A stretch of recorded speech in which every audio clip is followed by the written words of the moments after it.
Welcome everybody. I think I don't need my mic on if that thing's on there. Good. So this, No, they shut this meeting with the. so that thing there.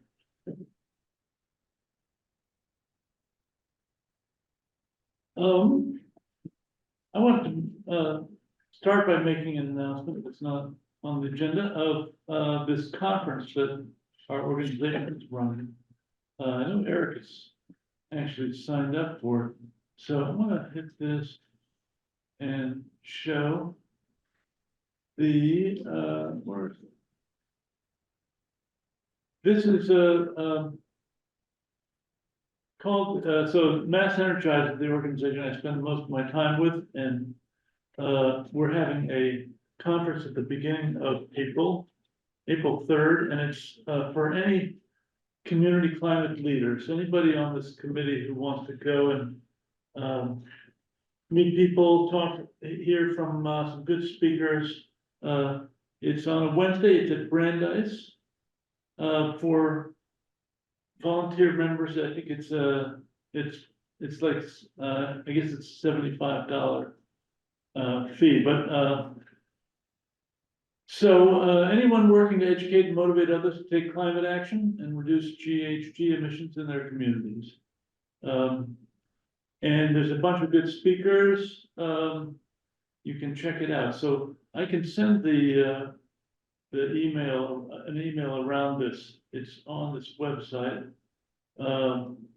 And if anybody's interested to go, that would be. I signed up already. You signed up already, great. I mean, wasn't now, but it was, Great, we can I carpool. did earlier. Okay, sounds good. That was my announcement. The other thing I wanted to mention is I saw through our first parish greening group, we're working on a geothermal system there. It's taking years. It's been 9 years we've been sort of working on this idea so far. We got to know that West Concord Union Church just went, they just replaced their heating system with heat pumps and turned it on just the other day. Big project, but it's a beautiful building, and they're very happy that they've done it. And they were able to, I think they really were able to sell this as, living their vision and raising money from the congregation to support it, because it was like I was aware they're working, that's air source, I think. it's air source heat pumps, and it's a pretty big project. These big buildings are tough. Yeah. Yes. But I think it's good news. So let me stop sharing here and then. I can make an announcement if I may. Sure. Well, maybe some of you already know. Next Monday, the 12th, there's a showing of Dark Waters, which is all about PFAS.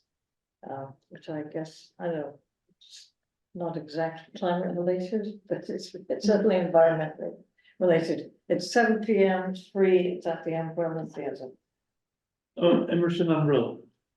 What used to be now called the Umbrella Centre for the Arts. They dropped the Emerson for some reason best known to them. Emerson probably did something wrong in this life. What is it called? What was the name? The movie's Dark Waters. It's Mark, it's a Hollywood production, but it's telling a true story. Mark Ruffalo is acting. Okay. Now we need to have someone take notes for the minutes for this evening. I get distracted, I miss things. I just don't like. And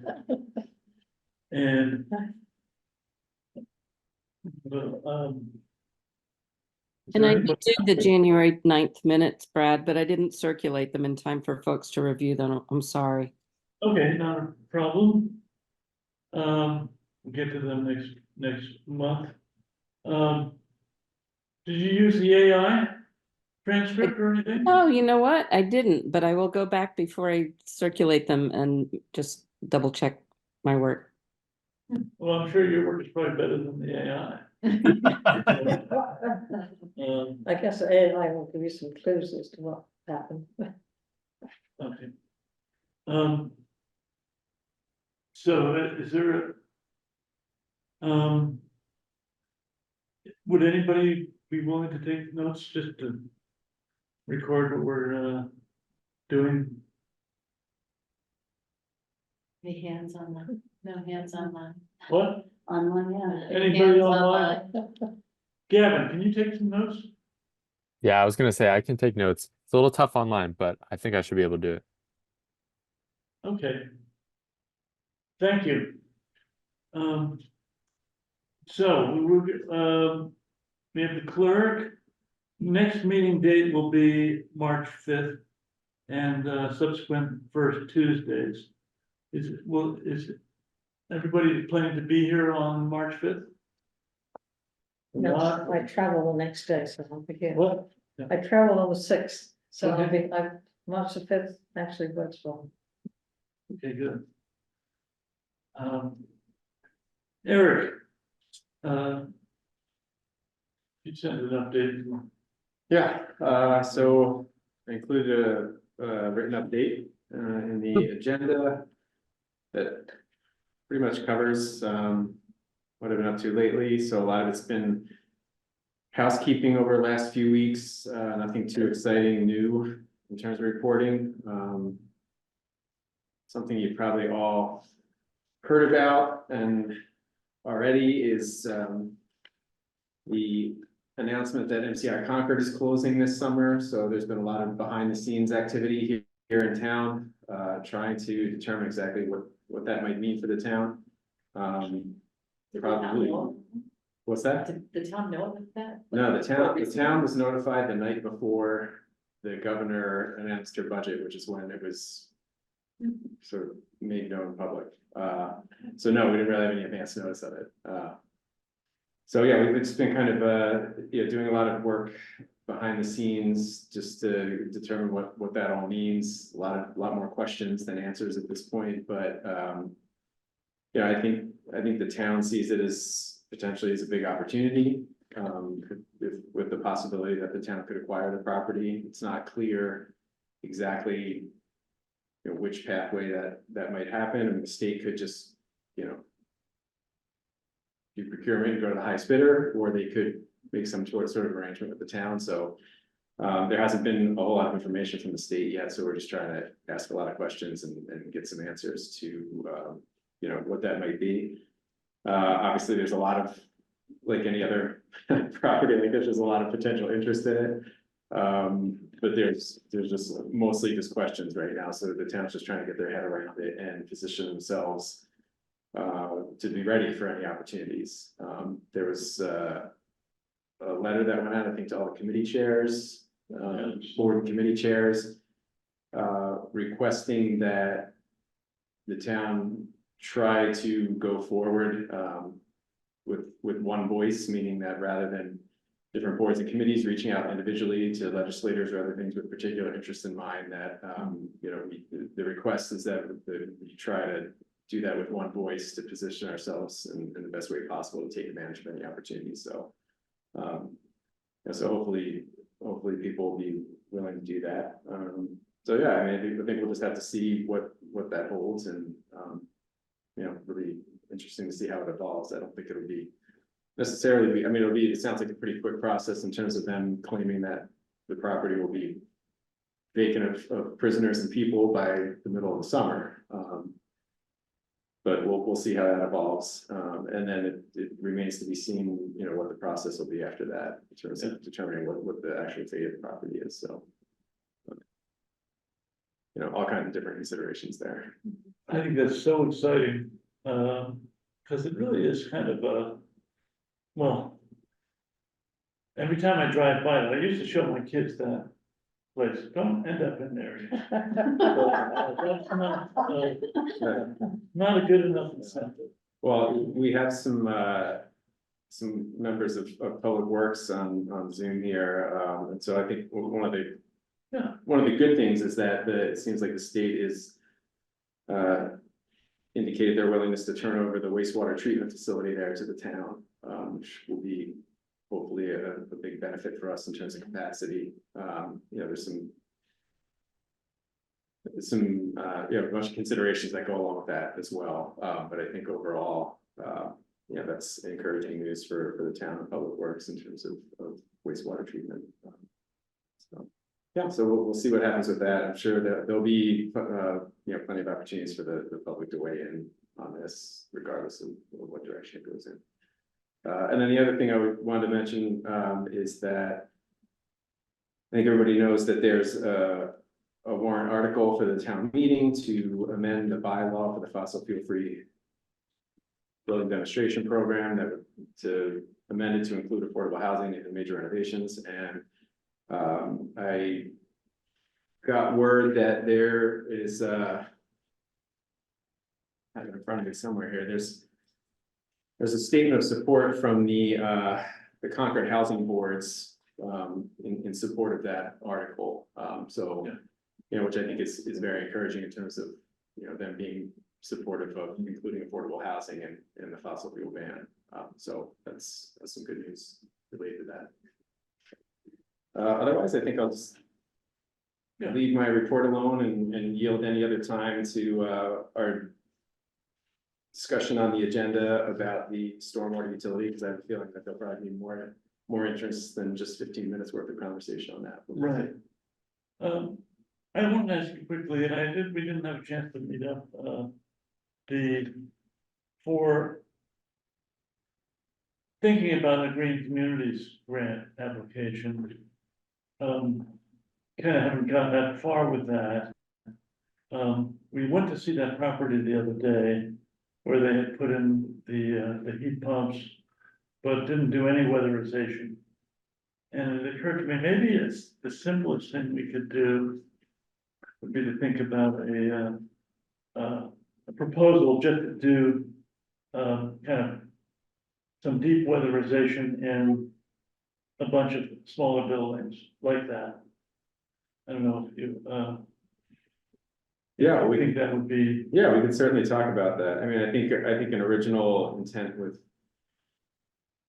the Green Communities opportunity for the spring was, looking at that potentially at the Alcott building and the HVAC system there, replacing the boilers and trying to pursue something in support of that. But it doesn't really look like that is in the cards for this round in terms of the timing. right, So I think, I think we'd be open to discussing other possibilities for what to pursue with that grant opportunity. So maybe that's a pathway. yeah, So we can talk about that. Sure. Can I ask you, you don't have to go into detail, just high level, this MassDOT Route 2 corridor study? Like, that's not an offshoot of the transportation planning that's happening in town, that's kind of independent, right? But are they coordinating or? Well, so last week, Mass DOT did a briefing for municipal staff on that study. And so a number of us from the town were on that call. I think if you've seen my email that I sent out kind of late today, there's 2 public hearing dates coming up where I'm sure they're going to share this pretty much the same exact information. Okay. It's all pretty high level conceptual at this point, so there's no specific plans, no specific money allocated yet. There's talking about some ideas and concepts for the corridor. Our call with them was specifically related to a segment of Route 2 that includes Concord. It wasn't the entire length of it, but I'm not sure in the public ones whether they're going to be talking about the full length of it.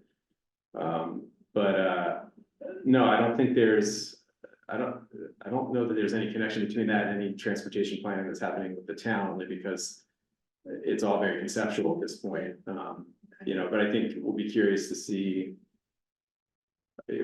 what, if anything, that means with the MCI property, Yeah. the Rotary, That's curious. right. town plan. So, Right. obviously there needs to be sort of communication on all that, but I don't really think there's been much between DOT and. Did they know? Did they know? No, that? well, I think it's funny, we Not sort of had yours. an internal staff bet, about whether the study update would include anything having to do with the MCI Concord announcement, you know, Yeah. in terms of, Well, and it didn't, so, yeah, so it's, you know, probably operating on slightly different planes there and timeframes, but, yeah, but, you know, I mean, I think, yeah, they share a couple of higher level concepts for, you know, the rotary, redesign of the rotary and the flow of traffic there. But they didn't get into any details in terms of specifically, you know, what if any surrounding property that might entail. Okay.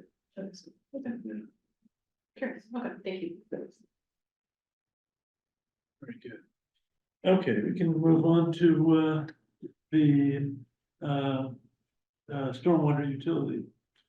Yeah, so I think I've mentioned this probably multiple times recently that this effort and this process is happening.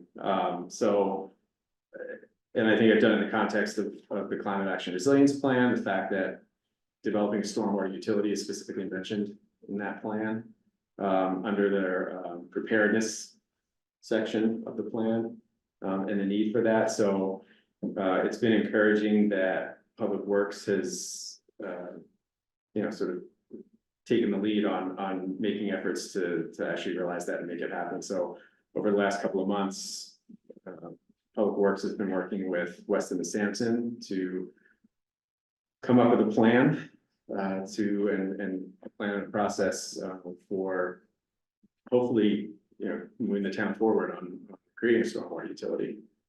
So, you know, obviously it's as you'll hear from them, and you know, now that can tell you sort of, you know, how it's in Public Works and the town's best interest, but also, you know, just want to mention that it has direct connections to sustainability in our plan. So, yeah, so with that, I think we can turn things over, and I think it might be, is it Saul, are you gonna take the lead on this, or?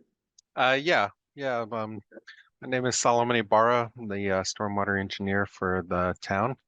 And thanks for having us here to discuss our efforts on implementing a stormwater enterprise. You know, in CPW, we kind of refer to stormwater as the forgotten utility. You know, we have water, we have sewer, we have electric. These utilities have their own funding mechanisms. These mechanisms are enterprise fund, and that's what we want to do for the stormwater utility. Historically, the stormwater program has been funded through the general fund, but you know, there's, you know, only so much allotment that is received for the stormwater program, and the existing funds we receive are not meeting our needs for management of stormwater. So the enterprise fund is to help us meet the resources that we need to meet federal regulation and to maintain and repair our existing infrastructure and for capital improvement projects. And just as a note, if we fail to meet our compliance with any of the permits that are out there, that could be anywhere from $5,000 to $50,000 a day. So it's kind of important that we try to start meeting the needs of the stormwater program within the town.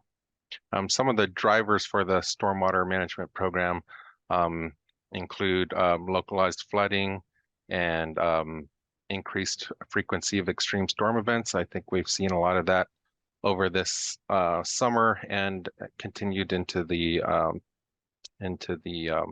fall and winter months. Just recently, we had quite a bit of rain in December. A lot of that flow made it over to Warner's Pond, and you know, it was almost like we weren't sure where the dam was. Luckily, the dam was still functioning as intended, but we did see a lot of localized flooding in other parts of the town. Another driver is just our aging and failing infrastructure.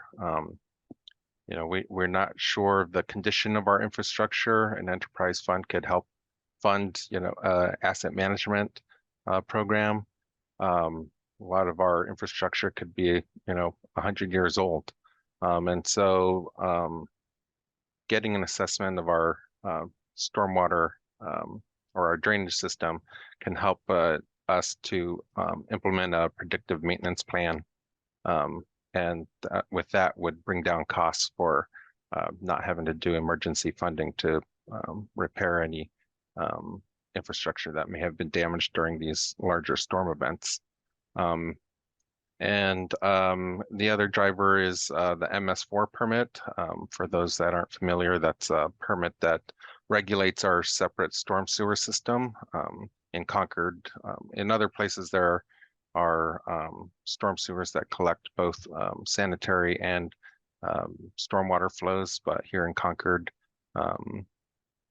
they're separated. So we're governed by this general permit that includes about 250 communities in Massachusetts. The regulated areas are more urbanized areas, and so Concord has been designated as one of these urban areas. Not the entire town is included in the MS4, but probably about 90% of the town is within the regulated MS4 area. And the MS4 has gone through three iterations over the last 20 years or so. It started in 2003 with just kind of education and housekeeping. And then in 2016, it moved into more of a, you know, finding out what the inventory of your drainage infrastructure is, and water quality monitoring. And with each iteration, the cost for implementing this permit has grown more and more expensive. We're at the tail end of, or actually, we're at the end of our current permit, and a new permit is expected this summer. And that new iteration is going to probably focus on maintenance and repair and replacing and improving our current infrastructure. So that's going to be a lot more funding that's going to be needed by the town to implement the MS4 permit. And some of the kind of the budget drivers for the enterprise, we've been working with Weston and Sampson to analyze a 10-year capital improvement plan. And so those items that we need are, you know, for MS4 permit compliance again, also operations and maintenance and inspections of our infrastructure, our culvert and bridge needs. We've conducted an analysis already for our culvert and bridge needs. And there's about $12 million in recommendations there. So again, need more funding for that. And then drainage improvements, watershed management, planning recommendations. Of course, we need to start looking at resilience planning. Again, the stormwater handbook through MassDEP currently, they have us using precipitation depths for analysis based on an analysis that was done 50 years ago. And so they're moving to update the stormwater handbook to use NOAA Atlas, which is kind of more reflective of the kind of rainstorms we have now. And that's about a 10% increase of flows that we'll need to capture going forward over what they were 50 years ago. And then all of that is going to lead to, you know, the need for additional staffing and equipment so that we can implement our stormwater management program appropriately in-house primarily. And then so the enterprise fund, how would a fee work? A stormwater fee is a payment for stormwater management operation and maintenance provided by the town. And the stormwater fees would be collected by property owners based on property's impact to the drainage system, in addition to assumed usage of roadways and sidewalks. And then all the funds received by this fee would be solely used for the purposes of stormwater management. And so in the stormwater enterprise is not it's not a new idea. I think if Concord adopts this kind of funding mechanism for stormwater, it would put us kind of not at the leading edge of implementing this, but still progressive. There are about 22 other communities in Massachusetts currently that already have stormwater enterprise funds, and a lot more communities are looking at feasibility and trying to adopt their own funds currently. And a lot of that has only recently happened in the last 5 years or so, mainly because of the increased cost for the MS4 permit.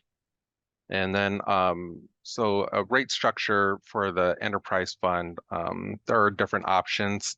One option would be just a flat fee. You could have a flat fee based on land use, so a residential land use versus commercial land use or industrial land use would have a flat fee associated with that.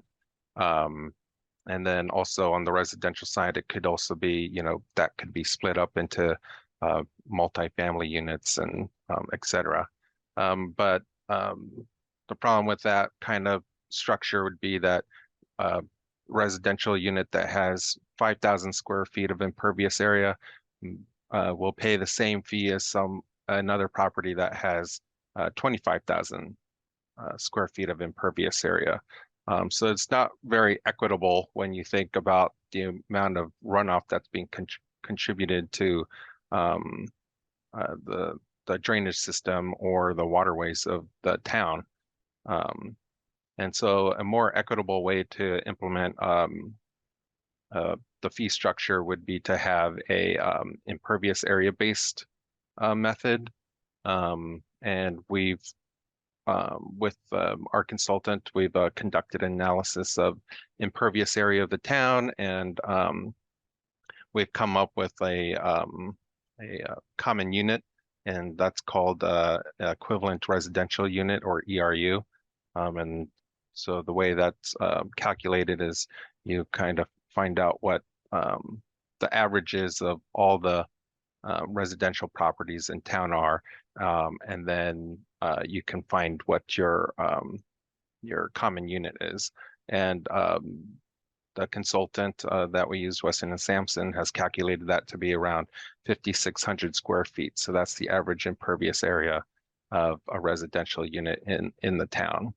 And the way you would use that is then you would you could have the fee based on this ERU, and it can be tiered in a way that if you have 5,500 square feet of impervious area, you pay one rate, and then let's say you pay that between 0 and 6,000 square feet, and then from 6,000 to 10,000 you might pay a different rate, a little bit higher, and then so on and so forth.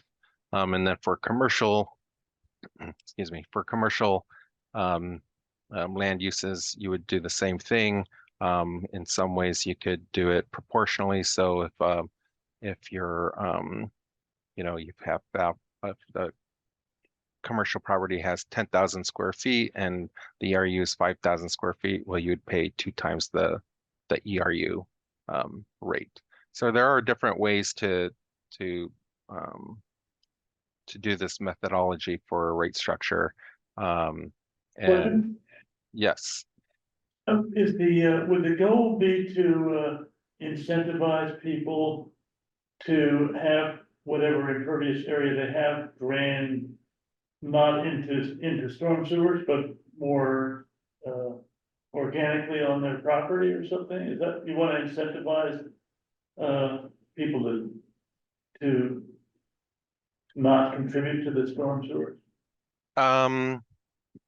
Yes, we do want to do that. There would probably be a credit program or an abatement program where you could install green infrastructure on your property so that runoff is detained within your own parcel. Typically, that's used more for commercial businesses. I'm not sure that it would be financially um, smart to do that for a residential unit, just because of the cost to implement that would be pretty high, and the rates probably wouldn't. The rates wouldn't be high enough for a residential unit to warrant the installation of green infrastructure on their property. But definitely, as far as educational outreach, we would promote that residential units would implement some kind of, like a rain garden or something like that. And so, yeah, so the rates that we would come up with would be based on the actual cost. So the costs of this 10-year CIP, and currently we've estimated that to be between $1.5 and $2 million. So that's what we're seeking to fund on an annual basis. And so, yeah, $1.5 to $2 million per year? Or correct. annually funding up to that for 10 years? Per year. That would be per year. So we're looking to fund about 1.5 to 2 million per year. About 500,000 of that would be solely for MS4 compliance. And then the other million to $1.5 million would be for bridge and culvert repairs, drainage repairs, capital improvement. Again, we've seen a lot of localized flooding in town this summer, so it could be to install that those funds could be used to install infrastructure where it currently doesn't exist, or to increase capacity of our storm drainage system so that we have less occurrences of flooding within town. So our next steps are to continue with our public outreach, and then also assess rate structure options and fees, which I touched on. And in addition to that, we're looking to pass enabling legislation in the 2024 town meeting. This article that we're going to ask the residents to vote on would only enable the MGL to allow for an enterprise fund. It wouldn't actually, the fund wouldn't actually get any receipts from that. That would have to be another town meeting where we ask the residents to approve a budget and the rates. And so that's where we stand on our adoption of a enterprise fund, and can open up the floor to any discussion or questions.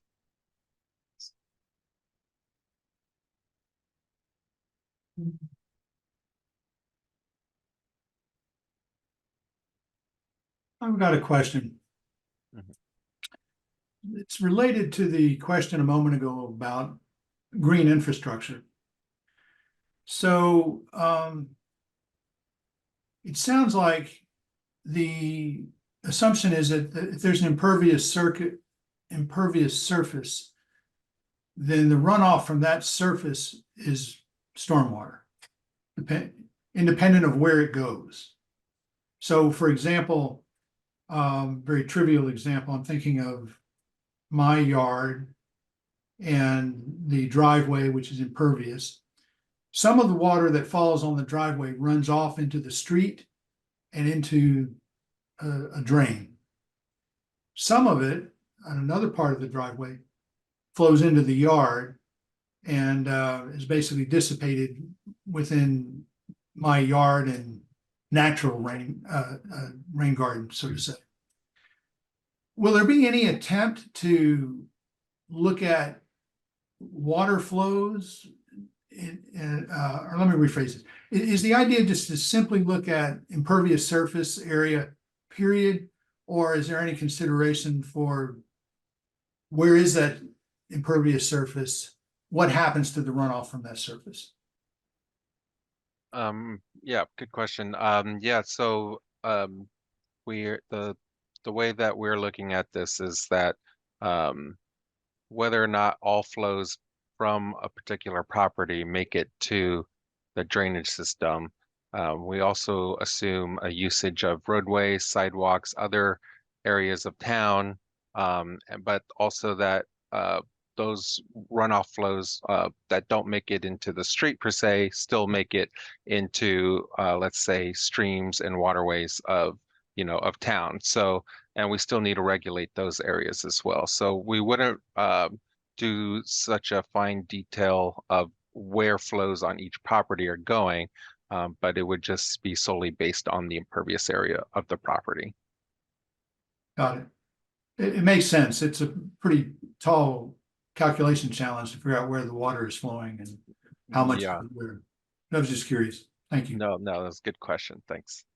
I think that for planned residential development, there is a requirement to have stormwater drainage plans to keep it on the property and to deal with it so it doesn't go into the drains.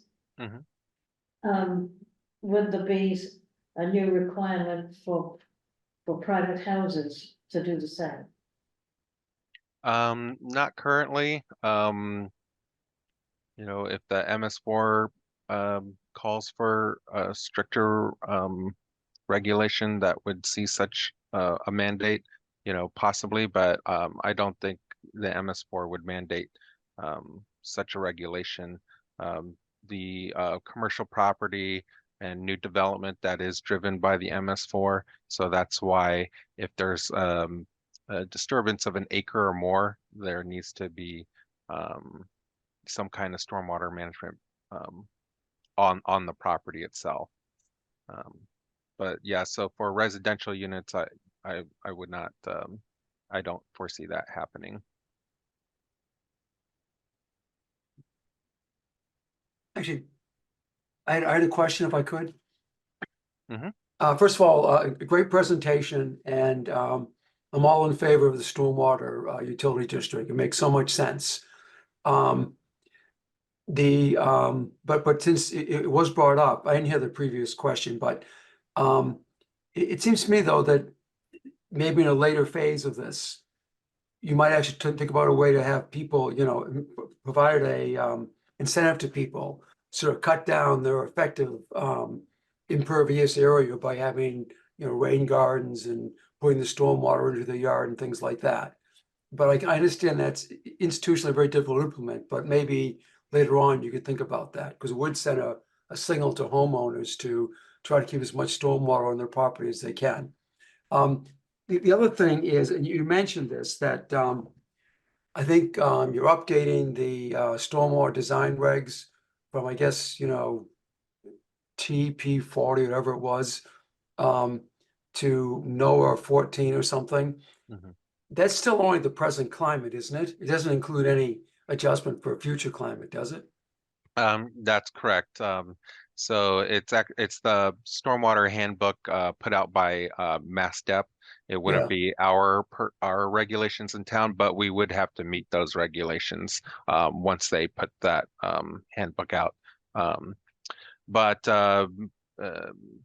on top of just meeting the NOAA Atlas 14 precipitation depths, I think there is some resiliency adopted into the new handbook language, because it wouldn't be just the median of those precipitation depths, it would be the 90th percentile, which would also increase the precipitation depths that are used by NOAA Atlas. So if you have a bell curve, currently, we're saying you need to be within this range for your precipitation depth.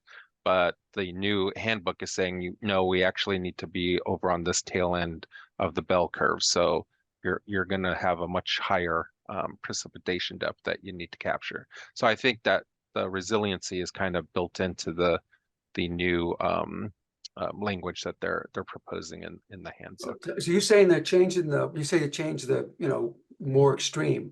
They're changing the design frequency from like the 10-year storm to the 25, or It would still be called the 10-year 25, but they're asking that you use a different precipitation depth than the median depth. So you would be focused on, the 100-year storm, but how many storms exceed that median precipitation depth of the 100-year storm, and you'd be over in the 90th percentile is where you're now looking at. So instead of looking at 8 inches in 24 hours in the 100-year storm, you may be looking more like 9 or 10 inches in the 100-year storm.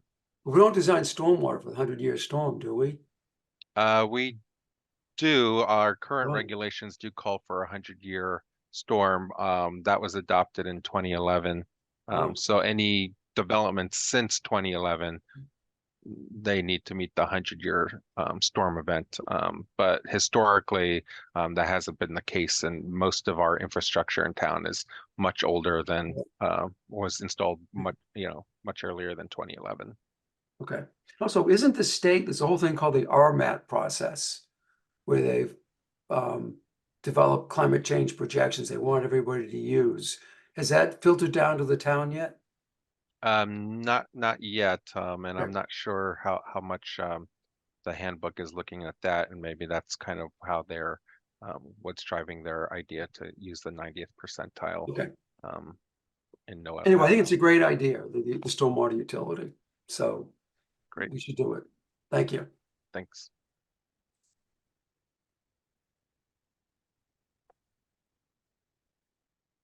Nice. Sure. Hey, Saul, this is Courtney. Hi. We have worked together before. Yep. Great presentation.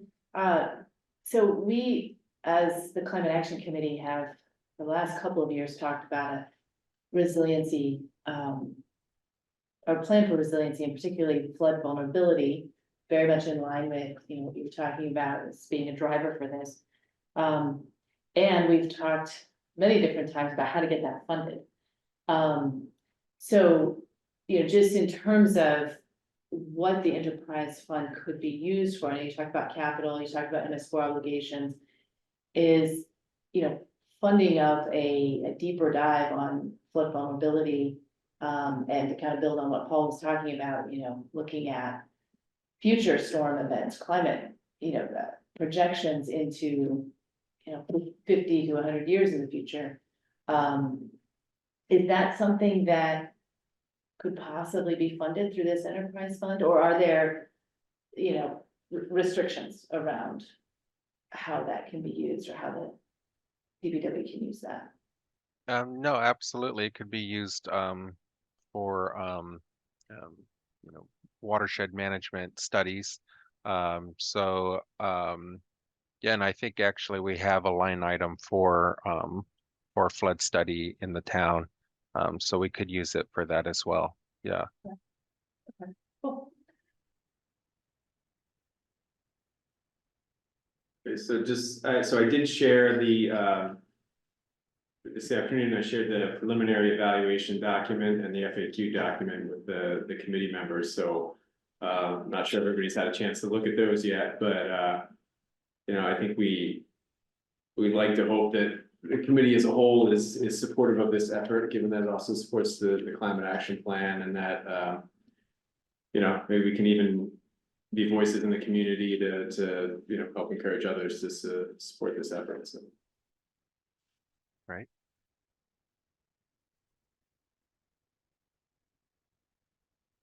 Any other questions online or?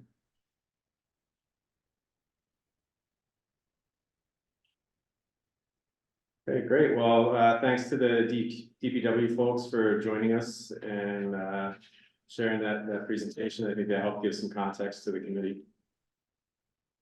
Great, thanks for having us. Yeah, thank you.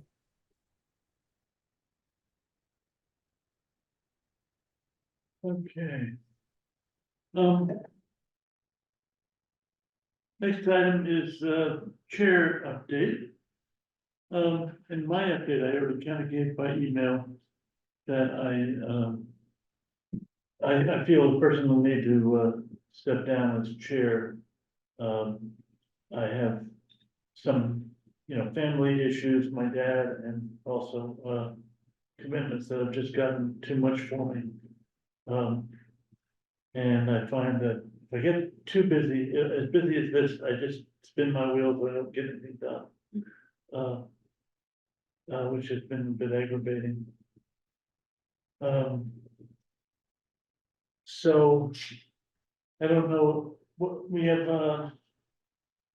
there are currently 11 people on the committee. Not all of them are here. I guess we're missing Ben and we're missing Mike. Which wanted to get a sense of what we think the best way to go forward as a committee to with our current people and whether we want to recruit someone to do to serve as a chair. Well, I was, any comment? the question, well, I mean, normally the chair steps down after the town meeting. So are you thinking of having somebody to take over the chair position who will continue next year? That would make sense, although it's perfectly reasonable to do it just for a couple of meetings. I just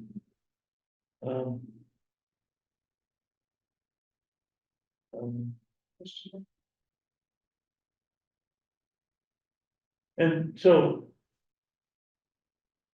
what are some of the duties of being chair? If you haven't done this before, I chaired CSEC for a couple of years. Of course, it's getting agendas together. It's and shaping to some extent the what the committee works on and and who's doing what. This is something that I don't think I've been very successful at. It takes a certain amount of time, and it's the ideal thing is to keep, have everybody be occupied with enough stuff and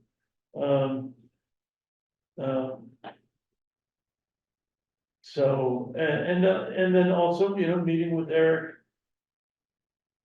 regularly enough and sometimes with CMLP staff like Jan. It's not a huge job. It's just that I haven't gotten the focus to do it right now.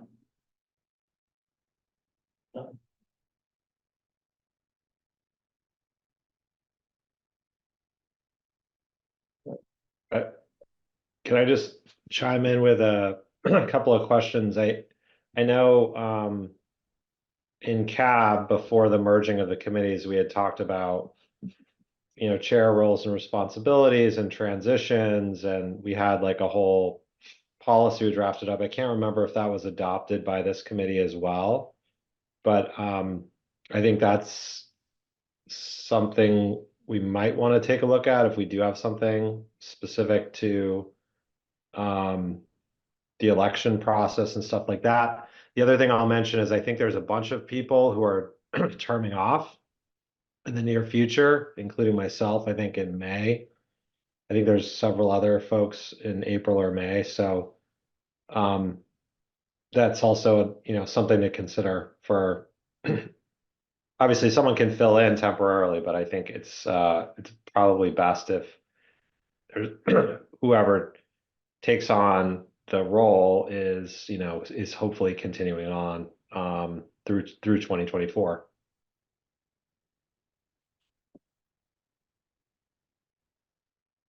Right.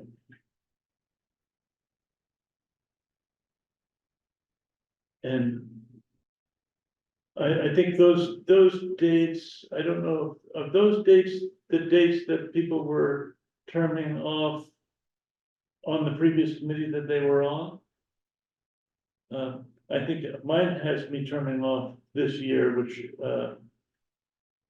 indicates that it wouldn't necessarily be, I'd probably got another year or two. But in any case, if someone wants to stay on the committee, especially if they want to be a chair, they can stay on the committee and it's not, they're not going to be termed off. They can extend it. And I think I officially have one more year, and I think that will be enough for me. I've been chair once, which I agree wasn't terribly onerous, but I don't particularly want to take it on again because of in our final year.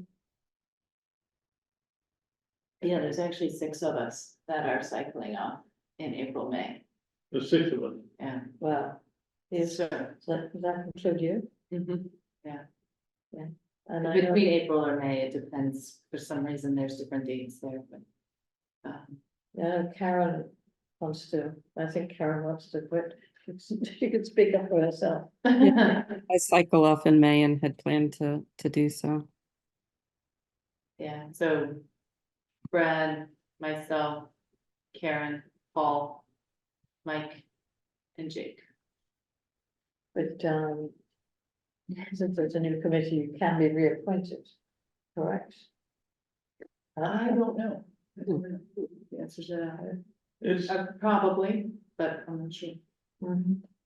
I think anybody who wants to be on the committee can be reappointed, Even if they've been. provide, you know. And, I'm pretty sure. I mean, are there any people waiting in the wings to get on? That's gonna be my question, how easy has it been to get new people on? Well, I haven't, in the past, when I was chairing, CSEC, you know, there were people who, submitted green cards, and I haven't heard of anybody submitting green cards. Although I'm not sure I would have heard. I haven't checked. I would recruit people that I think they would fill, you know, their talents fit what we were needing. I haven't been doing that. But it's a good thing to do. If we ever needed new people, we could write a Concord Bridge article probably, and we might have a few people interested. Yeah.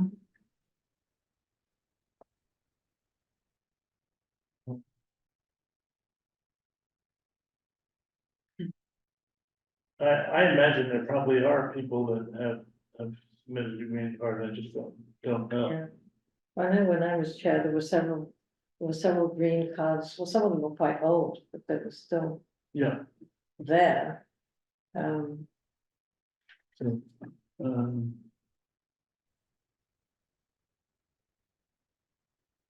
But it sounds we may need more people. And say, and then it sounds like we need, Yeah. to do some pretty major Thank you. recruiting. To answer Jake's question, I don't think we ever put into place that process for Climate Action Committee. We, Amanda, sorry, I was blanking on her name. Amanda and I did work up something for CAB shortly before she made her exit. So we have that to refer to, but I don't know that we ever adopted it as, but I know we didn't adopt it as Climate Action Committee. And that was Um, policy? yeah, I mean, we just called it CAB governance and process, and in there, we talked about some recurring timelines, and then we had a process for electing a chair or vice chair. Filling a vacant board seat, shared expectation and duties, stuff that you just talked about. So, yeah, so we had that. I mean, I don't really know what the rules are. We brought these two committees together. It sort of came with us, right? I think it- So with barring nothing else, it exists. we can hit. Yeah. So I guess I can share what that said, maybe I can read it quickly. We said, basically announce at a meeting the intention to step down with advance notice of at least 1 month. So would be tonight. And so really the process for election would happen next month. I think is what we're thinking, giving time for people to consider the opportunity, either self-nominate or be nominated. So at the next meeting in March, we could take nominations. And then I guess we said we could even take nominations tonight, but then we wouldn't vote until the next month. So could probably do it either way. And then that would give time for if anyone is self-nominating or wants to nominate, we can talk about qualifications and why they're interested and that's so. That was what we put into place. I think we only tried it once, didn't we, Jake? Do you remember? Yeah, no, I think you're right. I mean, I think we tried to follow it that one time. But I think it's a good practice, a good policy to adopt, and I think hopefully we'll have someone come forward. I think that's going to be the challenge, right? Because Right. I was planning on terming off because I'm kind of in my second term, and yeah. I can share this with everyone. Thank you. So you can take a look at. So you do have the information of who's cycling off that you're sharing, as well as the rules. I can do that too, yeah. That was, I mean, just So that would be helpful. Yeah. everybody got it. I think And that's. how many people have been on? It is, it's on the webpage. Yeah, On the it's on webpage. our climate action committee website. Okay, and people, whether people are the first term or second term, it's all there, I guess. Yeah, it doesn't really, it just says when they're cycling off, but I don't know, it doesn't talk about terms. Okay, Yeah, so not all of it's there. right, because some people have been on 6 years, or will have been on 6 years. Right. Some of them only 3. Right, right. In terms of qualifications, I would say generously that anybody who wants to be a chair and feels, like they have the organizational skills can be qualified. You don't have to be an energy engineer or a climate scientist or anything. I would agree with that. But yeah, I think this makes good sense because then people who are not here. And also maybe it should do some looking out into the community. And green cards, because you don't have to have been on the committee to be a chair. If you I guess you don't, but I think to come new onto the committee and immediately be chair Would be a lot. could be a lot. Yeah. Exactly. yeah, Gotta get a feel. Unless they chaired a similar committee or whatever in the past, or, I mean, that's a possibility, I suppose, right? If somebody came from, Right. previously from one of the other 2 committees or something, had some history, I don't know. Right.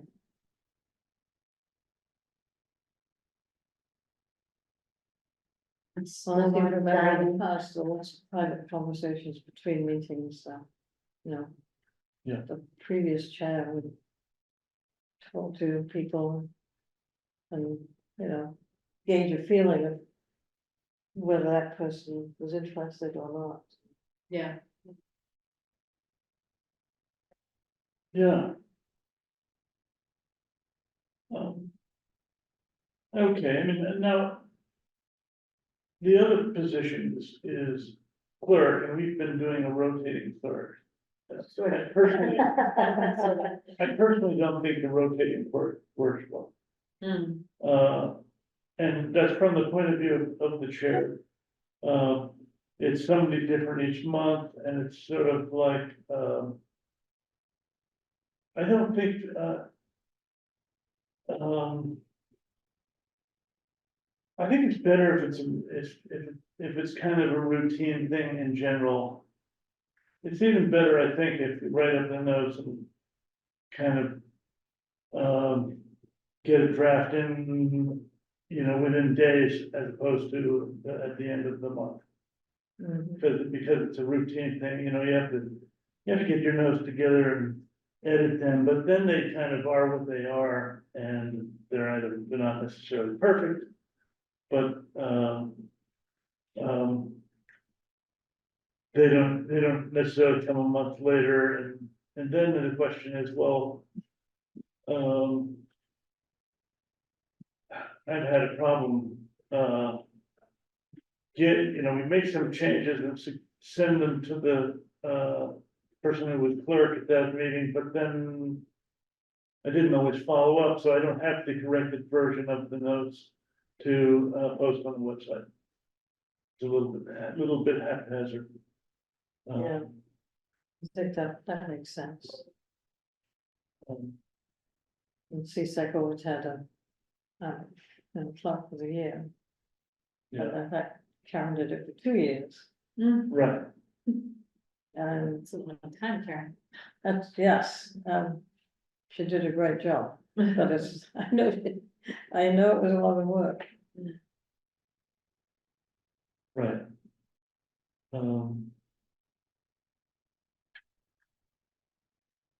Well, I mean. So we could follow the chair process that is in the document I just sent you. But. But I think, you know. So that's one piece, but just seeing how many people are rotating off in about 3 months' time, maybe 2 months if you're April versus May.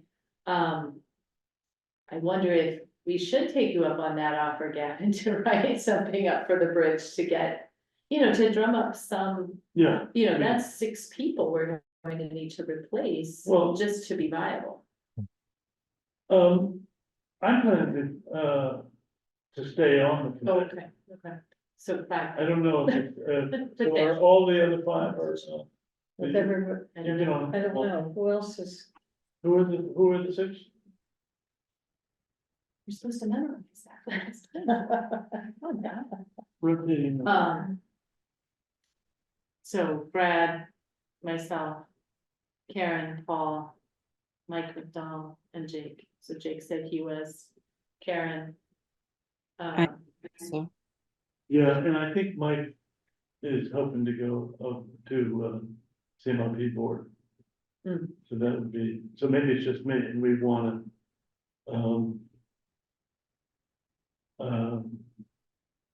we want to, so there's 5, so that would leave 6 leaving, but, what's Paul doing?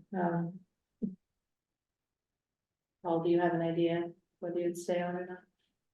Paul, are you planning to stay on or are you, rotating off? And I stay on at least through my term. I don't know where my term ends, though. April 30th. 2 months. Really? This Yeah. year? Yeah. Wow. Let me think about it. I'm just thinking, You've only done 2 years, I think. Just about, right? yeah, So you can do You another, could do another term. okay, so I'll probably do another term. okay, I think they had staggered some of the terms just to try and not have everyone terming off the same time, so that's why Yeah. some folks had 1, 2, or 3 year terms. But it Okay. seems like there's a lot of folks who are terming off this April, May, and then next year. Well, and So- remember, we only have to fill 9. We've got 11, Right, so we can, so if we, You know. if I stayed on and Paul stayed on, we'd be at 8, so that's and not, then we would wanna get I one, guess that's too. or we'd be at 7, if Paul didn't stay on. And so that's not so bad. Yeah. In the group. I We from the audience. Our audience here in person is shaking. I think someone gets the green card submissions like in the town office that I know Yeah. we had requested before. I don't know how, if there's any fresh people who've officially submitted green cards, but I think that plus recruiting, you should hopefully get some good candidates. You looked, Derek, recently. I haven't, but I can check with the clerk's office and see. Oh, great. Okay. So I think we could leave it at that. Where we at? Um. Working group efforts. And, Gavin, do you want to tell us what's up with the solar task force? Any news there?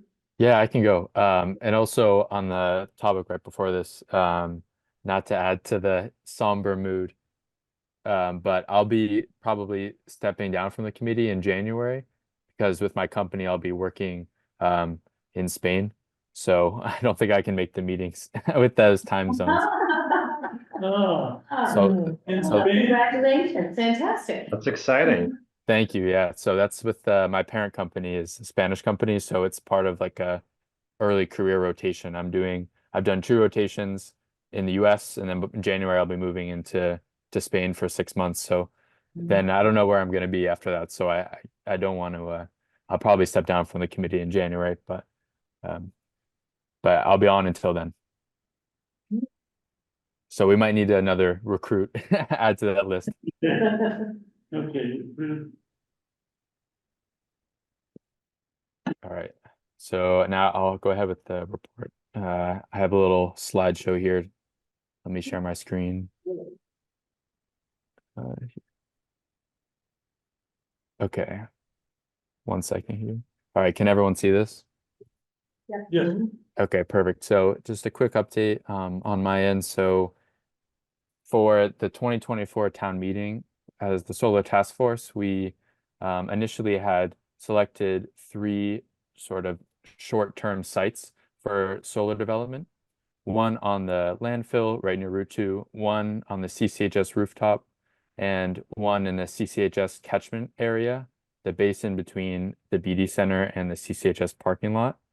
After talking with the school committee, and they chose not to support the catchment area for this year's town meeting because they want to have some more analysis on it and have some more planning. So they had supported for this year's town meeting the rooftop, but they had indicated that they wouldn't support the catchment area. So we're going to just go ahead with the top 2 sites, the landfill and the rooftop for the town meeting. And we'll likely need to amend some of the exact text of the warrant, but it should be pretty straightforward. We're working with the select board on that. So we'll have those 2. With those 2 sites, it would be around 1.5 to 2 megawatts. And in addition to the sites, we'd also work on sort of command and control tools required to be able to I guess manage the solar from this, whether it's with a battery, whether it's with it's called basically like curtailment and some other initiatives like that. So it's not just the solar we'd be supporting, it would be command and control and storage as well, potentially. So here are the sites. This is the landfill solar expansion. As you see it here, there's already solar that exists. That's managed through a PPA with Kearsarge already. So what this new project would be an expansion that doesn't touch any of the Kearsarge panels, which will independently likely be improved. But what we'll be doing is like a separate one on the slope right below here, and it'll have all separate converters and transformers. So even though it'll be an adjacent project to the one that exists there currently, it'll be totally separate and town owned. Yeah. So let me know if you have any questions here. I'll keep moving to the next one. Gavin, quick question. Yep. When you say town-owned, I think that's clear enough. Mhm. Who will manage it? Will it be CMLP or will they outsource that to E&E?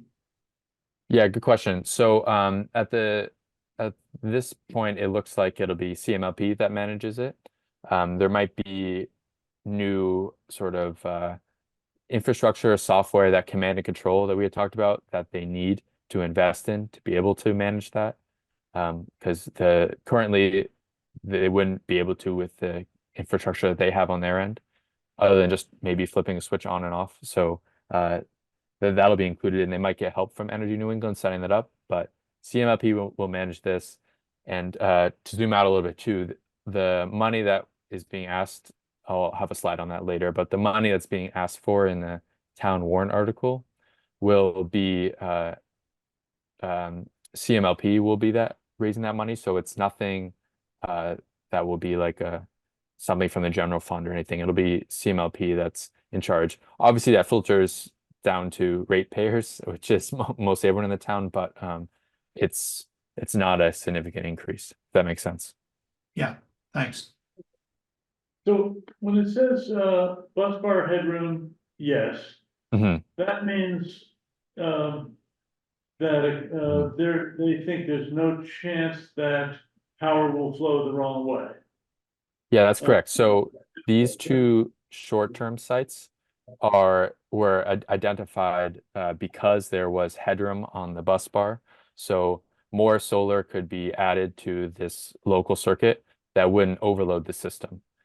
Yeah, so these are like the good bus bar that these projects are on, the CCHS rooftop and the landfill. And so I have a slide later, but the next steps that we're going to do in a report we're writing is recommending how to, once these solar projects are online, there won't be any more headroom on the bus bar. So we'll be recommending how to add more headroom. Right, and that's what you could use some storage for. Yeah, storage, potentially sending the power back to Eversource in the reverse direction. Some other sort of newer SCADA, which is like basically digitized grid management to be able to control some demand and things like that. It's kind of complicated stuff that's above a little bit above my my head without an electrical engineering degree. Okay. Um, Cool. Yeah. So this one is really a great prospect because ground mounted is cheaper than roof mounted or parking canopy. So, and it's a pretty large land area with no direct abutters, sort of if there are any like local neighbors that didn't want solar, but it's not relevant in this scenario. So this was a great spot, and CMLP is on board, and it looks like it's the highest potential site. All right, so next one is the CCHS rooftop. So this is a little screenshot from a report from Cadmus that had analyzed this site. So like, for example, there could be more solar on different parts of, but I just included this anyway. And these numbers are probably need to be updated, but just so you can see here what the reminder what the rooftop looks like. So this is a rooftop mount, so a little bit more expensive, but particularly if this is paired with storage, this could be a really great option for solar in town. And the school committee was supportive of this plan. And the rooftop can handle solar in terms of its like its weight, and it was designed for it. So there's great potential here. And it's got good southern facing exposure, which is good, and it has bus bar headroom. So this seems like this would be a great project. Never mind all the positives about the high schoolers get to learn about solar and things like that. There were even talks about maybe doing I don't know if they're allowed on the rooftop, but like educational programs so they can learn about solar. So it's a win-win. Okay. Gavin, Mhm. will this be in front of the meter or behind the meter? And who manages this one? Yeah, good question. So these will all be so let me just remember which side of the meter means what. But so these will all be controlled by CMLP and paid for by CMLP. So that's front of the meter, I believe. Right, right. So that means that for both these projects, but specifically for this one, the school district doesn't have to worry about anything in terms of payment or anything like that. And if there were a battery here, they might get some benefits from localized storage. But the school already draws so much electricity that it would probably, most of the solar would go to the school and any storage would go to the school. But yeah, CMLP would manage this, so it would be sort of connected to the grid and not sort of owned by the school district, if that makes sense. Yeah, yeah. Yeah, good question.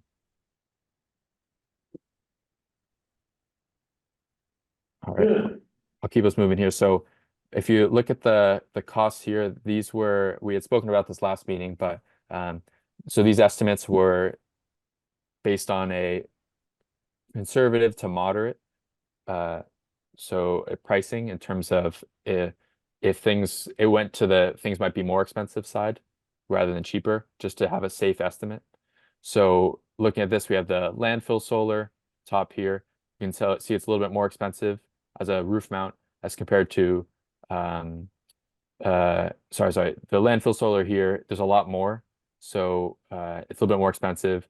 You have the roof mounted is also a little bit more expensive than say ground mounted, but this CCHS ground mount isn't going to be in the warrant, so we can get rid of that. You can see the control and monitoring here, and the battery pack adds extra money, but the batteries are, even though it's an upfront cost, it can be a real money maker in terms of being able to offset solar saturation during the day when maybe all that solar on the grid isn't needed. You can store it, and it can be a money maker adding when people come home at night, adding that back to the grid. So in total, it was around 8,600,000 with some contingency planning around. The total was a little under 9 million, so 8,950,000. But that's going to come down if we remove the CCHS ground mount. In addition to some of the other prices might go down because the ground mounted one won't be included. So like I said, we're going to be reworking that with the select board. So it should appear as only 2 sites, and the money will be less for the warrant article. And just so everyone can see here, this is the original text. Lots of fancy language in it, but just so everyone can see. Good. And is there any calculation as to the financial benefits over time from having, this production in town? Yeah, so there's and I think once we frame it out a bit more, I think maybe next meeting I can try to show it. But there's you can see how over time it can really be a great asset to the town in terms of saving money if instead of having to purchase it from Eversource, and over the time horizon making that money back on the initial investment.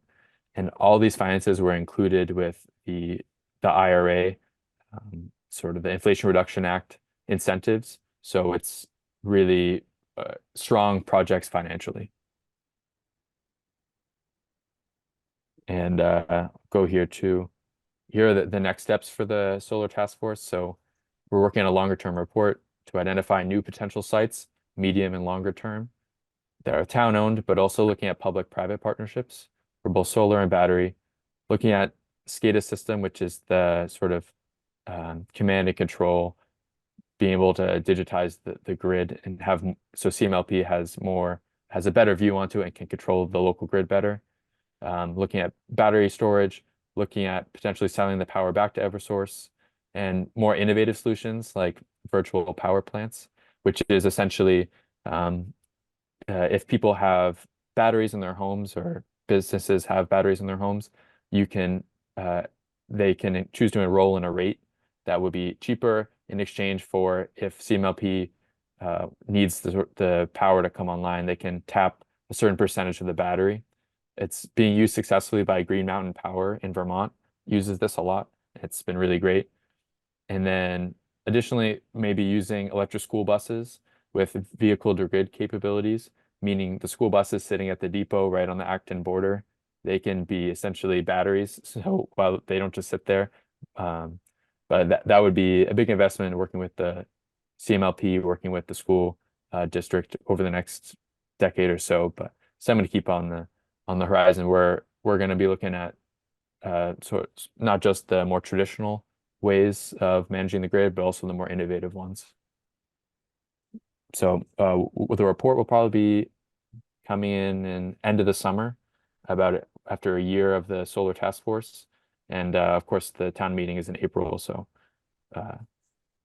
hopefully it'll all go well. And once the town meeting is closer, so probably next meeting or the one following, we can add to the agenda about getting climate action committee's full support, if so, for the article. All right. Let me know if you have any questions on that. No, it was a long presentation. Yeah, no, will the task force continue after the summer, or is it just a 1-year task force? Yeah, it's just a 1-year task force currently planned, and being the final project being a report that is actionable. So the projects that we identify can be ready to go in the years following. Okay. Yeah, very good. Okay, thanks, Gavin. Yeah, of course. Courtney, or would you want to update us on the reporting? Sure, so I think we're down to coming up with some waste information. Yeah. So we've inputted, it's a word, the residential, commercial, municipal energy, as well as transportation such as we know it. And so we're down to the waste component of the footprint. And I was just looking at 2019, reminding myself, what percent that is, like what are we missing? And it's like 5% of our footprint. So really the energy and the transportation, the big ticket items we have. That being said, having immersed myself in the tool a little bit more, in the transportation calculations, we're using MAPC tool. There's some creative ways that they've done to use to calculate some of the transportation emissions. So probably our biggest footprint of all transportation is our vehicles, our individual vehicles, but they also include things like railway portion of the commuter rail that goes through town, off-road vehicles, which don't really have a good way to estimate that, and I need to dig into that one a little bit more because it seems. Off-road vehicles or what? Exactly. Not a lot of motorcycles. No, but there's a component of it in there, so take that with it. Does that include the agricultural vehicles? I think Like so. for farm? Yeah, I'm thinking it's more for industrial use, commercial use. I think Because Walden Pond has some off-road vehicles they use for maintenance. And it bases it on kind of typical towns, right? And so I'm wondering, could we figure out a more specific for our community potentially, but maybe not. But just within the last, 2 weeks, Eric, you had talked with someone at MAPC, if it was about this in particular, but kind of learned that they will be putting out an update with updated baselines. Okay. Because a lot of their current baseline data for some of their calculations is 2017, so it's a little bit older. Okay. And so, I don't know if we want to wait for it or not. It could be advantageous. Or, you know, we could go ahead and at least internally here, look at the footprint with the data we have and the baseline we have. You know, while we wait for that update, I don't know, do you remember when they said? they were Yeah, gonna have- I think the updated tools, my impression was that it's supposed to be available sometime this spring.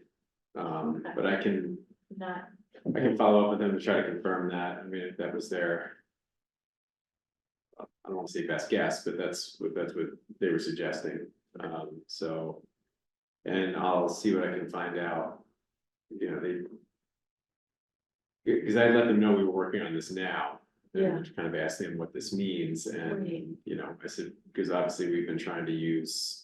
The most recent data we can get our hands on Right. in 2022, or as Right. close to that as we can.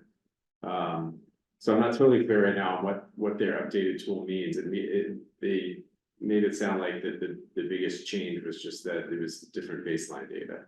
yeah, Like updated baseline data, so. I guess we just need to determine what that means for us and whether it means, you know, should we wait? Until that tool's available, a few more to months, publish, yeah. you know, or, you know, do we feel comfortable just going ahead with what we have, so. Well, I guess, I think we should get to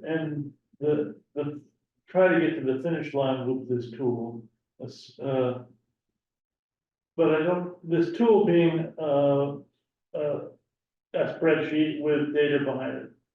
And the new tool is presumably gonna be the same thing, it's not gonna not be a spreadsheet.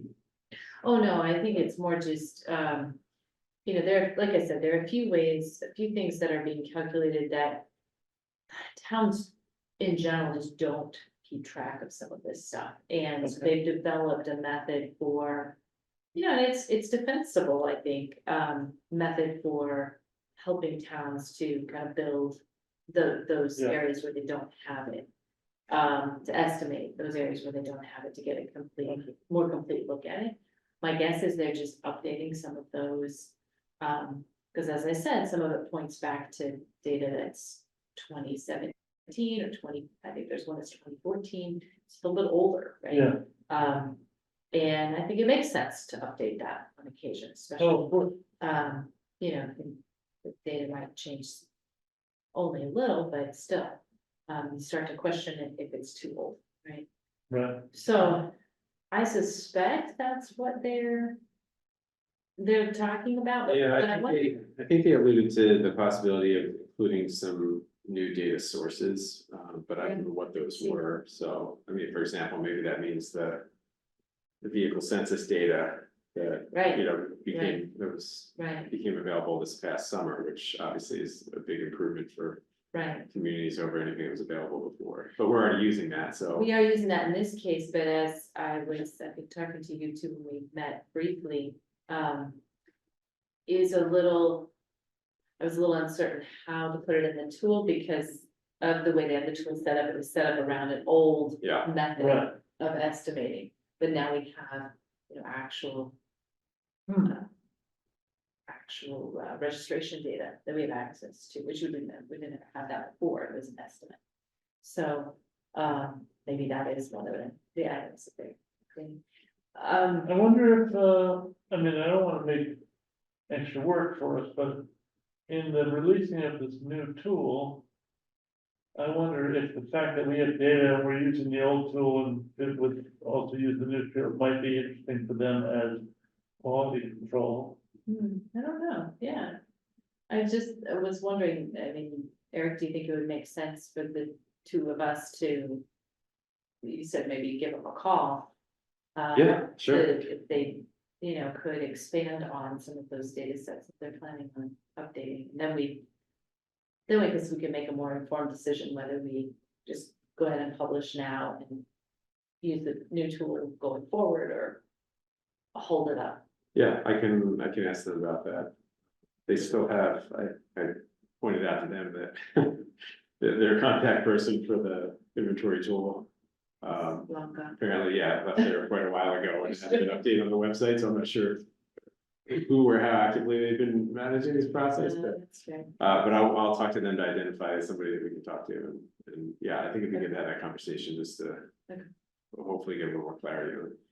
I mean, I was shocked when you sent that note because I was under the impression that they had stopped supporting it and, you know, that it wasn't going to be updated, so that was great news. Yeah, and like I said, I kind of sort of found that out inadvertently through a different conversation that I was having with, or not that, well, there was a kind of a webinar, on a different topic, but somebody happened from MAPC happened to mention that, so I followed up with them and to find this out, so, I don't think they've been really advertising it yet, so, yeah, but we'll see what we can find out. Okay. And figure that out. Yeah, and then just the DPW stuff that I sent you. Yeah, for I waste, have to work on the. That would be great. That waste data. And I think that's another, you know, the area of waste is a small piece of our footprint, but we're kind of using some general assumptions. It would be awesome if we could figure out something that's more specific, especially as we potentially compost more as a town. I don't really know. So waste is it mostly trash that's picked up at houses and, the impact, the greenhouse gas to get it to its destination? I believe so, yeah, well, it's the impact of our trash going to landfill, right? There's an emission related to the landfill. If you incinerate, there's a footprint there, but we don't incinerate. And then, of course, compost has a footprint too. So it's looking at all that. Also encapsulated in that is wastewater treatment. So if you Right. treat wastewater locally, or if you send it, I think there's, you know, they calculate those different ways. That's all part of your waste. Right. Just the processing part of, not the energy used, because we account for our energy elsewhere.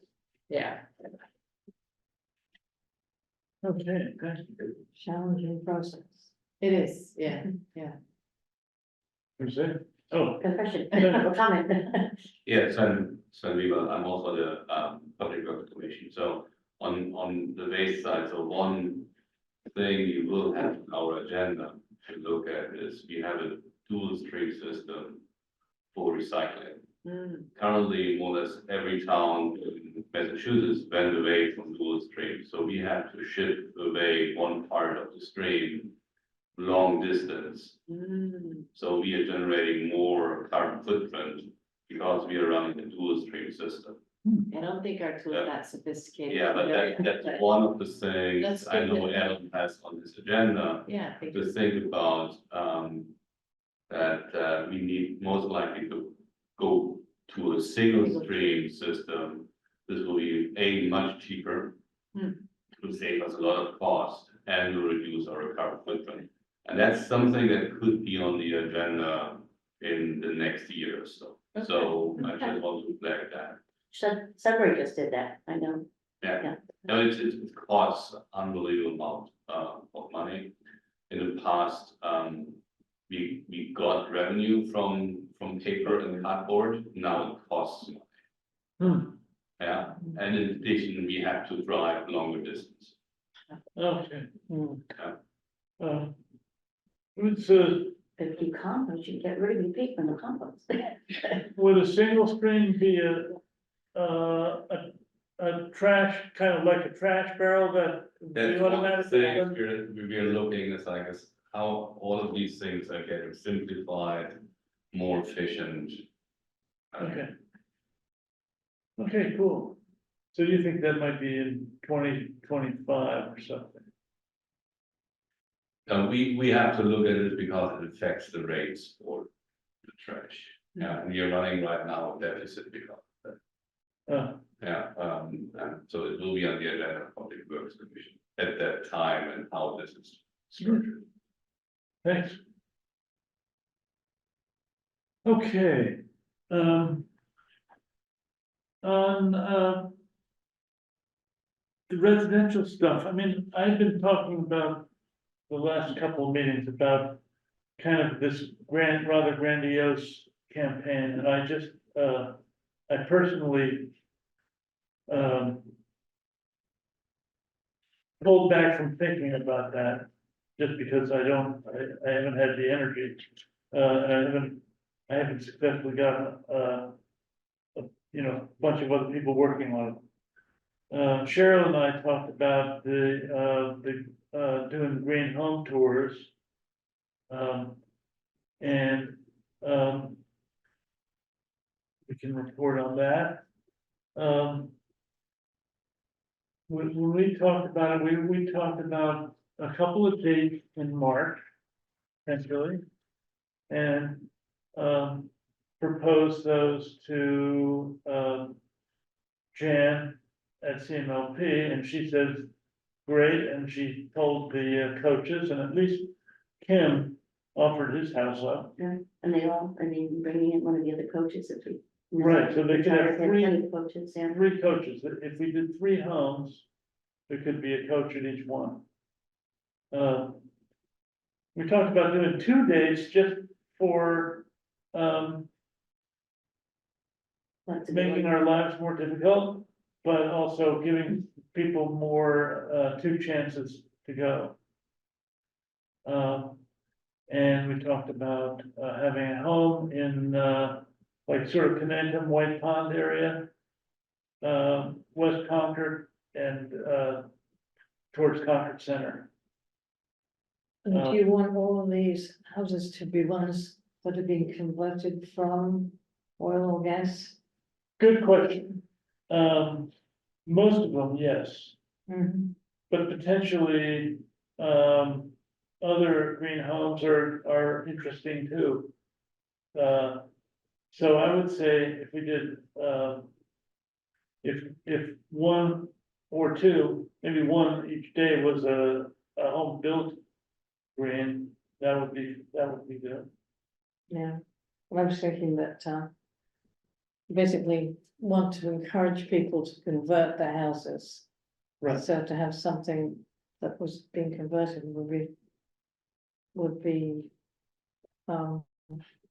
more encouraging. It's more encouraging. And to hear the homeowner's process, I mean, the homeowner has a story. Mhm. They decided to do this, they paid a bunch of money. They got a bit of help. They had to figure out a lot of stuff, so they have a story that's worth telling. Mhm. And hopefully the story is mostly good. But it's an unfiltered story, we're not trying to pretend that this is something other than it is. We want people to see, not only homes that have been upgraded with heat pumps.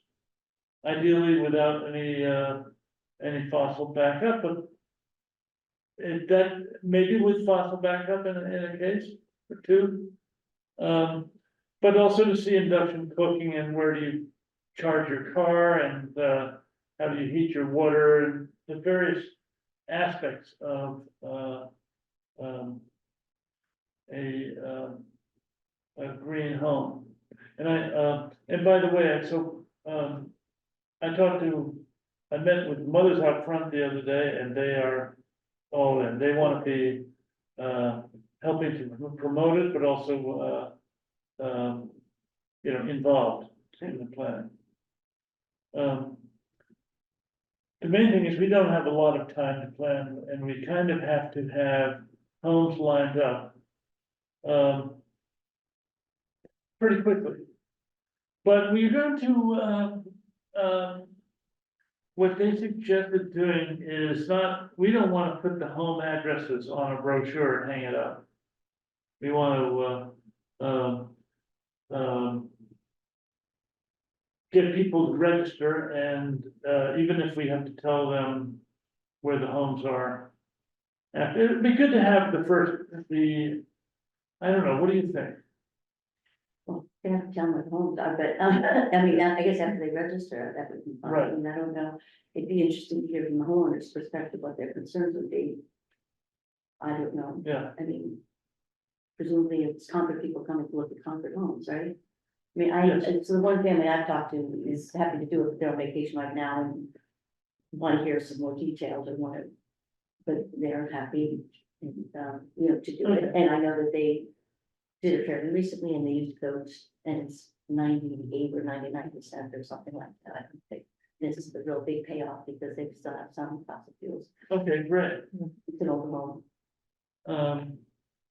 Sharon can't do it because of family stock weddings. Right. So she can't do the geothermal. And, But she would do it in the future if we wanted to do another one.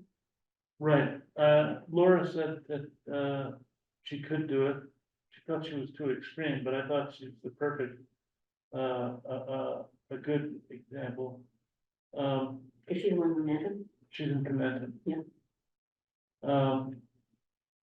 We could use a house in Riverwalk if one wanted to be If shown. it's in March, I'm gonna be away.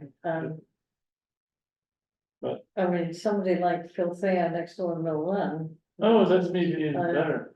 Might be better, though. I think his wife has health issues and I know he's very careful about Right. masking and things like that, so he may, But there might be others. but there might be others, but you could ask him, and see Yeah, if there's well, somebody there. I want to go.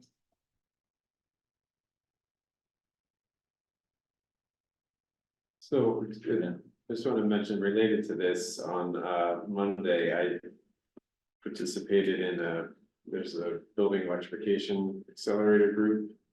Yeah, They had a workshop on Monday about marketing for electrification campaigns, and one of the things that came up were these, you know, greenhouse visits. Okay. And you may already be aware of this, but Acton is currently experimenting with a clean energy home of the month for the next 6 months. So they're doing it on a monthly schedule, I think featuring one home each month over a series of months. Wow. So that may just be an alternative, you know, timeframe to consider. It's maybe stretching it out versus you know, trying to do a number. I mean, I know there's the thing of the sensitivity of the season and, you know, getting people to think about it, but anyway, I can reach out to them. I have a contact there, a name that, you know, I can find out some more information about how exactly they're structuring that. There's some discussion about, you know, marketing, you know, these kind of events. And then somebody from Newton, who's an energy coach there, was talking about how these types of events tend to bring in people who are already seriously, or, you know, considering doing this type of thing and are, you know, sort of right there and ready to make that decision and are close to pulling the trigger and, you know, probably appreciate, you know, hearing from their neighbors about how it's worked out for them. Versus, you know, people who haven't really looked into it at all or don't know anything about it. So that's just based on their experience. They found that tends to be the type of people who show up at these events. If that's informative at all for, you know, how we might want to think about, you know, structuring these particular events or not, or that's a good thing. for the kind of messaging, yeah. Uh, And then following that, the building electrification accelerator folks, you know, reached out to me based because I was asking a couple questions. And we're happy to, you know, connect us specifically with other people in other communities who have done this. So we'll be able to get a little bit more feedback, you know, from some other communities specifically on their experience with doing That'd be this whole great, because business. that'd be interesting to see how they gave out addresses and how they. Yeah, so even that would be great details to like have somebody that, so, else's- yeah, so I'm happy to coordinate with you two or Right. whoever else to try to see if, you know, tease out any more information for these events. Yeah, maybe we can, talk about it in the next few days, because I think we probably wanna make some, well, and together with, one of the coaches, one or both of the coaches. Well, my friend won't be back until Yeah. the 16th, so there's not gonna be a final decision on that particular house anyway, Okay, because they're away, so. do they need to know more from us then? They're away. I mean, she gave me a quick email back saying, when I get back, I'm happy to talk about it, but yeah, if Okay. not, potentially, I'm in, Okay, or they're And the group in Acton, the folks who are doing it in Acton, you know, even offered to, you know, coordinate with us if we were interested in doing that, so I don't know if there's Okay. value in that, but. there is. Yeah, Who so, is it, Nathan? Karen Watkins, Oh, Karen, yeah, wait, yeah, And then I know I'm familiar with their sustainability Right. director over there as well, so I'm sure is involved in it. Yeah, it wouldn't be bad having, going to somebody's place and acting and. Yeah, saying, so I "That'd think, be yeah, different, get right? I more mean, neighbors, yeah, I might be able assume to that they- leverage, resources and stuff to. The rebates might be slightly different, Broader and that sort of thing, Right. but if our local coaches are gonna be there, they can handle that. Yeah, I think we probably want to keep it in town, if we can do it. Well, yeah, I'm just saying, but it wouldn't, I mean, if people are interested and they can't make those dates, I mean, the more people get interested in these things, the better, right? I mean. Right. So I started playing around with just some motivational material in terms of text and stuff. I just did this afternoon.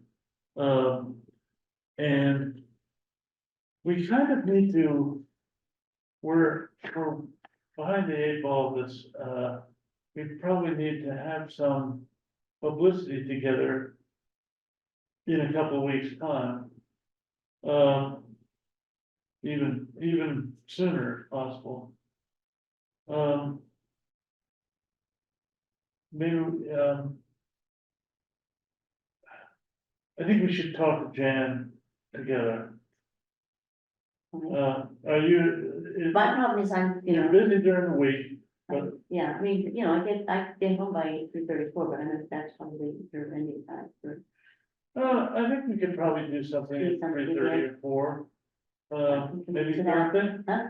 maybe on Thursday. I can go by 4 on Thursday, Let me see if I can set something up for 4. meeting until 3. 20, so. Let yeah, me see if I or can be set on by something 4. up. Dogs in the car and go see her. Do you have any availability at 4 on Thursday? Sure, I can. Thursday.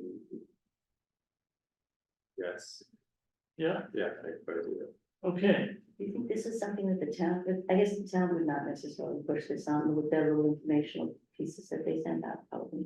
Oh, they would, sure. Yeah. Yeah. I mean, that's how I get all the information, little notes from the town.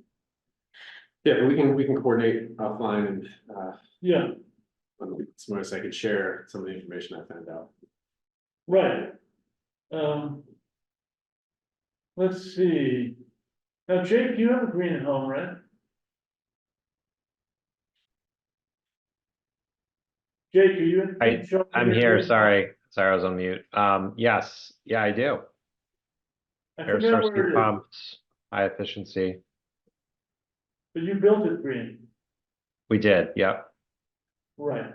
But you could be the green build, model, you have, And there's actually a house that was recently completed down the street from us, and they installed geothermal.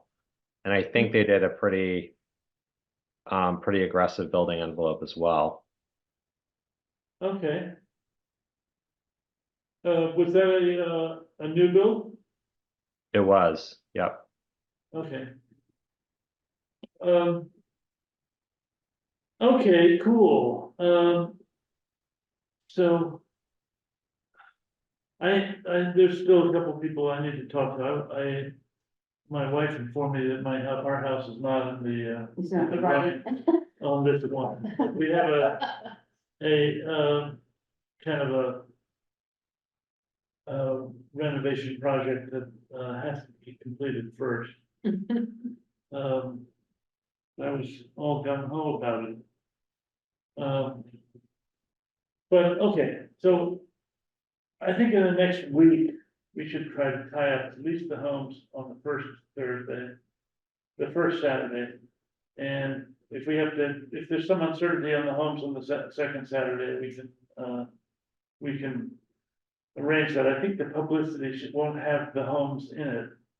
But it'll, and we'll need to have a registration site, which could be a Google form, or it could be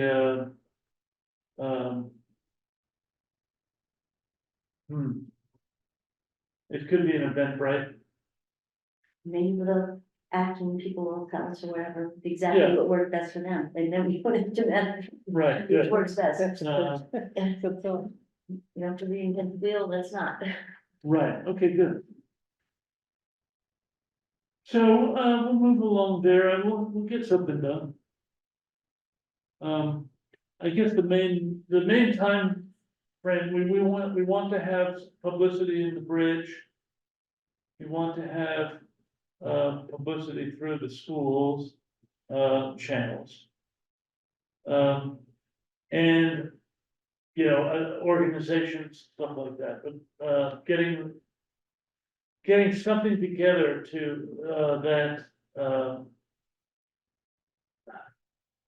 and we might wanna have, well, there's social media that CMLP runs and that we can run. Have you used the social media channels at all? Not much for sustainability, they haven't been very active, but. Yeah. Good reason to Good reason to do it. reinvigorate them, so, You're right. Yeah. Okay, let's talk about that on Thursday. sure. Okay, that's where we are. There's not really. On municipal stuff, have they hired a facilities person yet, or this? They just announced that internally, actually saw a name to go along with it, which is good. I believe they're either starting this week or next. So I'm gonna try to get on their agenda to talk about the municipal building energy audits that we're supposed to be doing. And hopefully that process will accelerate. We have somebody on board, probably wants to participate in that process and have some input in that process. So hopefully that'll be happening soon, or get a meeting with them. As far as other electrification, the building that Concord owns over in Acton, which is Knox Trail, 37 Knox Trail. Just found out a week or two ago that facilities upgraded the HVAC system there. It was a heat pump system, I think, but it was probably about 25, 30 years old, so very, very old technology, not particularly efficient. Our facilities folks upgraded it to some new highly efficient heat pumps over there, so that building is now, I mean, it was sort of electric already, but not very efficient. And it's now still electric and much more efficient. Great. So there's actually a few of us went over it and did a walk through the building and saw some of the work that he had done. So Scott, who's a member of our facilities team, who's our HVAC technician for municipal buildings, not school buildings, but other municipal buildings, is very much into electrification, very astute guy, very competent, and gets very excited about doing this kind of work, and which is terrific. So I'm currently working with him to kind of just do an informal inventory of the systems in the buildings, the municipal buildings. So that building is electric. I think it was about a year and a half ago, 2 years ago, that the 141 Kais Road building went all electric. And no longer uses natural gas over there. So we're gradually working on electrifying the municipal buildings as much as we can. Some are more challenging than others. But that'll obviously feed into these energy audits, the investment grade energy audits that we're intending to do, and come up with a more strategic plan and capital investment plan to keep working on the municipal buildings. As far as the school buildings, continue to try to have communications with the schools on electrification for the school buildings. That's somewhat out of my hands in terms of control. The schools control their own buildings, control their own capital budget. So we just like to continue to work with them to see what we can do to advance electrification for the systems in those buildings as well. And we'll continue to do that. But that's most of what I have for the electrification. And then I can probably just talk about the climate vulnerability assessment, the next item as well. And I'm trying to remember if I mentioned this our last meeting, but Courtney and Paul and I have had some conversations about this, and Courtney mentioned it earlier with the idea of, looking for funding to advance, efforts to do vulnerability assessment, for the town in some different areas. And the MVP program is an obvious path for that. There's been some funding in the past, but they have shifted that program, so now they're doing MVP 2.0, which is something that we as a town are gonna have to go through that process in order to continue to be eligible for other MVP funds. Yeah. So I'm looking at the possibility of trying to get that process started this spring for the next round. Essentially what that means is it's sort of a 2.0 process is a 2-year process that involves bringing together stakeholders across the town to look at our vulnerability to natural hazards and climate through the lens of social resilience. So the original MVP process focused more on technical elements and infrastructure, and this is focusing more on social resilience and through that lens. So that involves, again, bringing together a whole bunch of stakeholders to look at this social resilience. My intention is that this is a process we have to go through. So as we go through that, I'd like to be thinking about how we can use that process to inform pursuing funding for other elements of vulnerability through additional MVP funds. So having to kind of piggyback this process onto hopefully looking for additional funds in the future from them. Okay. So I'm just investigating that process right now and seeing what we need to do to hopefully get that underway this spring. Eric, do you Great. mind? Sorry, I just missed, what was the facility that had more efficient heat pumps installed? 37 Knox Trail, which is where the bus depot is. Got it. Yep. Yeah, so the school transportation offices are there and facilities used to be based out of there. But it's a Concord owned building. It's actually in Acton. Okay. I want to share a picture that Brian Fools sent today. Let me share the screen. It's really quite something. So, oh, actually, let me find it first. Come on, I'll find it in just a second. I got to go. Oops. Okay, this is this is really quite an interesting picture. Okay, so share that desktop there. This picture, you can't see it on that screen, but you can probably see it here.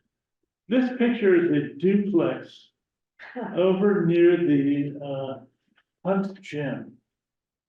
And one side of the duplex did what deal with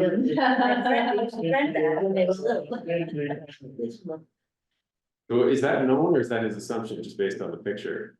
I mean, I think it's probably a somewhat obvious assumption. But this is a really fascinating thing because it's you can do thermal imaging with IR cameras, but when you get 1 inch of snow on the roof, you get a really clear picture of heat loss. And this just made my day to see this picture because it is really something. Anyway.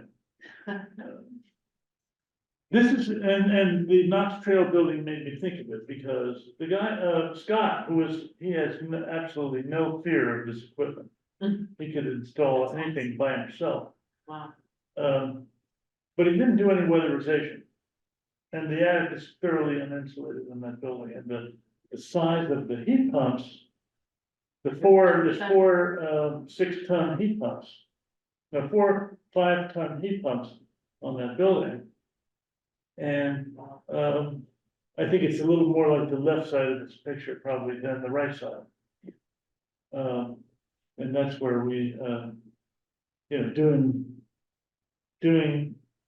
as Eric was talking about, some deeper weatherization, commercial grade audits and some deeper weatherization Do you know, like for rebates and stuff, don't you have to have a weatherization in order to get the rebates with all that, or not? I'm just Generally, you curious. have to have the energy audit Yeah, but those things are, you mean by, by CMLP. I don't. oh, by think you have CMLP, to- okay, CMLP does it maybe, I mean, I'm just thinking those general ones that they send around for, Right, they. I don't think how accurate they are, regardless of how much insulation you have in your house or something. they were late, in the evening. I wanted to see whether, anybody attending. I'm glad that Zach, attended, because he works in the assessor's office. Hello, Zach. Show yourself. He is working in town. Hello, There he is. Hi. not sure if you can see me or not, but it's nice meeting everyone. I just got started in the assessing department. I majored in geography and environmental planning in college. So I thought I'd reach out to this committee and hopefully help out in the near future. Yeah, glad you're here. Thank you. And,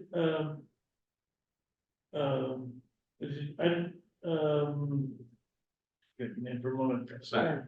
Yes, Ben, did you have anything you wanted to, No. bring up? No. Thanks for, joining us. No other public comments, anything else on anybody's minds? Then let's adjourn.